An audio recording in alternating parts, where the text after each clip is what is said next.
Once you've got your skeleton together, you kind of want to protect it a little bit. One of the tricks when working with joints is that they all have relative position information and relative rotation information. So when you're animating, you don't really want to animate on the joints themselves because they're really hard to reset. Generally, what you want to do is you want to make a series of controls called a rig.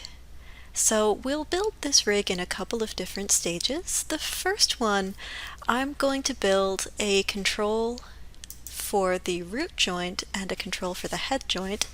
We'll do that here, and then we'll move on to the legs, which are a little more complicated.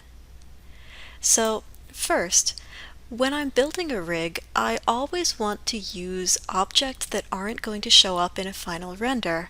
So when I'm teaching a rigging class, I actually have my students create a series of custom curves. So I can make a curve that is shaped like a little box, or a curve that's an arrow that goes in 4 directions. But I'm not going to have you go through that process. There's some scripting involved. It's too much. Instead, most of our curves that we use are going to be in the Create menu, and the first one is in the NURBS primitive section. We haven't talked about NURBS primitives very much. They're similar to polygons, but they use a different algorithm, and they are curve-based models. The only thing we're going to use in this menu is the circle. We're not even going to use the square. No, just the circle. It is exactly what it sounds like. If I turn the monster off, you'll see it is, in fact, a circle. If I look at it in the channel box, it's got an input here. The exciting thing in the input is that it's got a surface degree. The degree is cubic. I can also make it linear, and I can change the number of sections. So if I needed to make a triangle or a square, I could. 8 sections, and cubic is fine for what we're going to do now, and later we might get a little fancier. So, I'm going to take this circle. I'm going to hold down the V key on my keyboard. V is the shortcut for snap to points, and that is this little icon right here. With V held down, I can click and drag on the central pick box of my curve and snap it on up to the head of my little eye monster. In this case, I'm going to be using it to create a thing called a look at. So I want to rotate it 90 degrees, and now that I know it is properly aligned with this joint, I'm going to move it forwards so that it's like the eye creature is looking at this circle. Before I can make it a control, I need to name it. So we'll call this look at. And because it's got all of this information here, it would be really hard for me to reset this.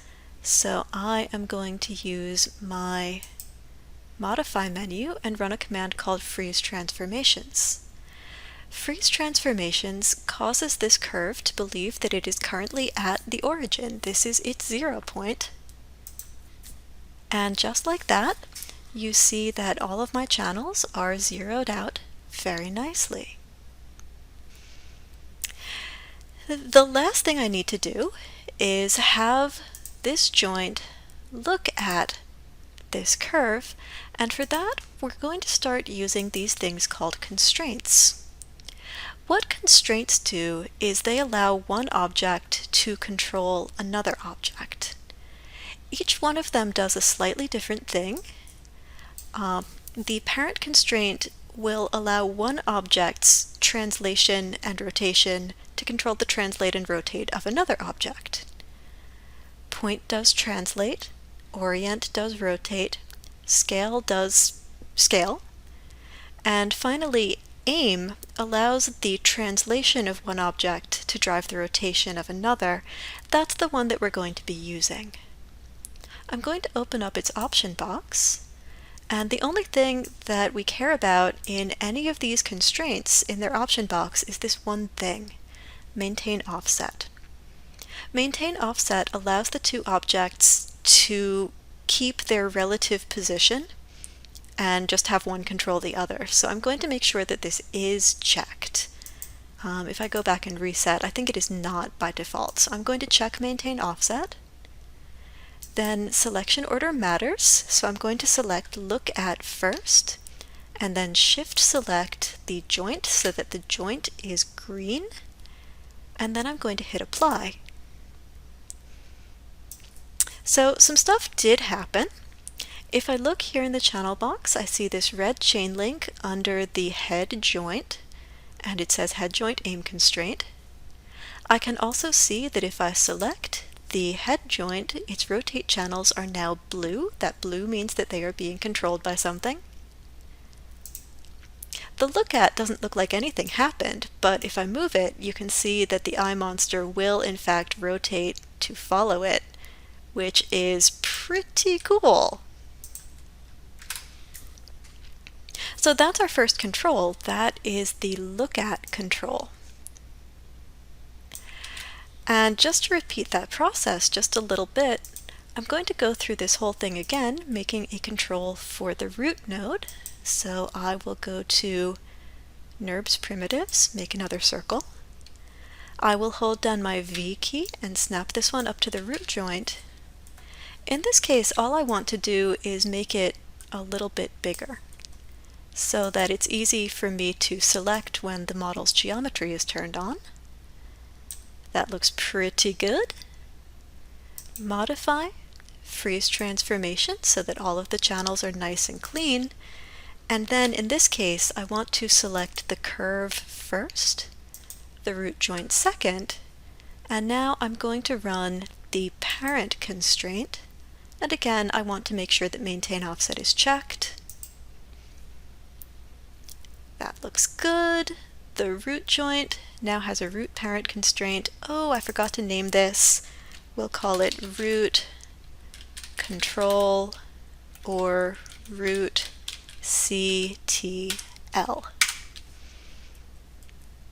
So now if I take the root control, when I move it, that moves the skeleton.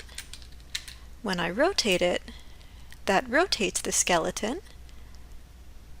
You can see that the look at is being left behind, so I like to take the look at and make it a child of the root control, and that way when I move this, they move together, but I can still move my look at. So those are my first two controls, one for the root, one for the look at. They're both made using constraints, so that's this constraint menu. The look at is an aim constraint. The root control is a parent constraint. They're both made using maintain offset. And before you make either control, it is very, very important that you take the control curve and run modify freeze transformation to zero out all of its channels in the channel box so that it is nice and clean. In the next lesson, I will start working on the legs.